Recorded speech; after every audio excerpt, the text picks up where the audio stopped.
Hello, this is Victoria Pendragon, and I wanted to tell you a story today about a ritual that I performed for myself in 2008 because of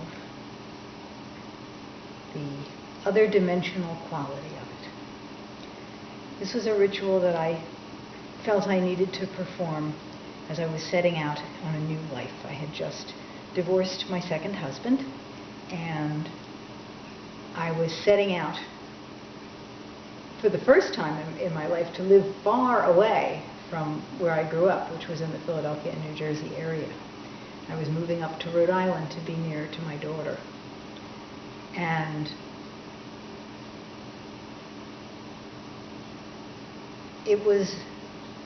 I had set out on my own a couple times previous, never gone quite as far, but the sense of being empowered was not with me at the time. I went because I tend to do whatever needs to be done. I'm not a person that resists change, quite the contrary. And I'll do it whether I feel I can do it or not, simply because it needs to be done. But this time, I was in exceptionally good shape. I knew myself for the first time in my life. I was comfortable with who I was in the world. I had established a business in the area. I was working as a hands-on healer. I had plenty of clients. My life was good and grounded.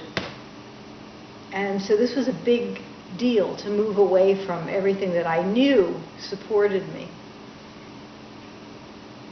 And I decided on the day that I actually drove up to live there in Rhode Island, because I had made a couple of trips moving things up, but in a sense not moving myself there. And I had set aside over the years things that I had gathered from my trips to the beach. I was a regular visitor to Sandy Hook, Gunnison Beach, and I like not so much shells as stones and feathers. And so I had all kinds of stones and feathers that I had collected over the years. And I would give them to people for things or use them in other little rituals, things like that, gifts to people. And I collected everything that I had taken from the beach and still had.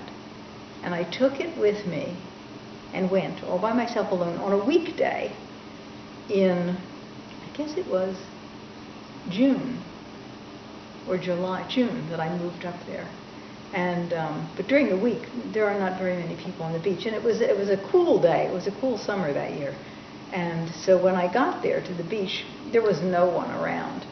And normally when I would enter the beach, I would go to the right, because that's where most of the sunbathing was. Not that I sunbathed. I haven't been out in the sun in years. I hide under an umbrella most of the time. I just like the atmosphere. And I went to the left instead because I was doing something different. And I took my stones and I took my feathers. And at the very edge of the ocean, which I knew was coming in, I knew the tide was coming in, I set up what I knew would be a kind of a temporary altar, and I stuck the feathers in the ground, and I lay the stones out in a pattern, and I sat down on the sand and just sat with my state, sat with the idea of going somewhere new, of leaving things behind. And very specifically, because that beach carried a lot of good, energetic memories for me, I spent a lot of time on that beach, drawing, a lot of time painting, a lot of time dreaming. I used to like to sleep on the beach better than almost anything. And it's where my tarot deck came from. It came from a vision and a dream on that beach. So that beach meant a lot to me. And as I sat there, I watched the ocean come up a little farther and a little farther and a little farther and begin to claim that which I had taken from the beach. And held sacred, of course, but, time to give it back. And as the ocean neared where I sat, I stood, said my goodbyes to the ocean, and turned and went to walk back to my car. Whereupon, I began to hear bells. Bells. There are no buoys there off that beach. I've never heard a bell on that beach. There are no churches around that beach, yet that's what it sounded like, church bells.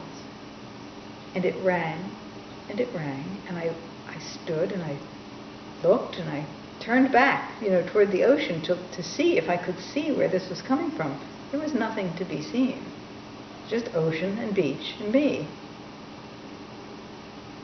So I turned and kept walking, and that bell rang all the way back on the beach until I stepped off the beach, whereupon either it stopped or I couldn't hear it anymore. It was one of the loveliest things I've ever experienced. I felt so supported, so validated in what I was doing. And so much as if I was stepping into exactly the right thing. It was one of the most sublime spiritual moments of my life. Partially because it was so real, so grounded in the physical world that I love so much. And I just wanted to share that today because I love you. Well, I'm happy now. And I hope you are too. My kitty's happy, but that won't last. Thanks for watching. Take care. Bye. And I wish you beauty and wonder of your own every day. Say goodbye, Nipper.